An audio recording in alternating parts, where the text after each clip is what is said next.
গুৱাহাটী কেন্দ্ৰীয় কাৰাগাৰৰ পৰা ওলাল ট্ৰেডিং প্ৰবঞ্চক দীপাংকৰ বৰ্মনৰ প্ৰেমিকা মনালিছা দাস 20 নৱেম্বৰতে আদালতে জামিন মঞ্জুৰ কৰিছিল মনালিছা দাসৰ আজি সিবিআই আদালতত বেল বণ্ড জমা দিয়াৰ পিছতে কাৰাগাৰৰ পৰা মুক্তি লাভ কৰে মনালিছা দাসে লক্ষণীয়ভাৱে দীপাংকৰ বৰ্মনৰ প্ৰবঞ্চনাৰ বলি হোৱা বুলি দাবী কৰিছে মনালিছা দাসে উল্লেখ্য যে আজি গুৱাহাটী উচ্চ ন্যায়ালয়ে জামিন মঞ্জুৰ কৰিলে বিশাল বৰা স্বপ্ননীল দাস আৰু তাৰ্কিক বৰাকো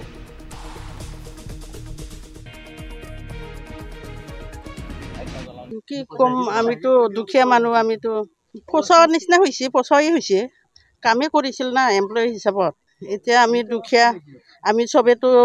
মা বাপেকে ল'ৰা ছোৱালী ভালটো বিচাৰে এয়া কেৱল অভিযোগ প্ৰাথমিক পৰ্যায়ত মহামান্য আদালতে তেওঁক ৰিলিজ দিছে বেইলত কিছুমান কণ্ডিশ্যনত আৰু পুনৰ উক্ত গোচৰটো চলি থাকিব সিবিআই কোৰ্টত আৰু তেতিয়া মনালিছা দাসৰ হৈ আমি যুক্তি প্ৰদৰ্শন কৰিম আৰু তেতিয়া মই ভাবোঁ মহামান্য আদালতে মনালিছা দাসক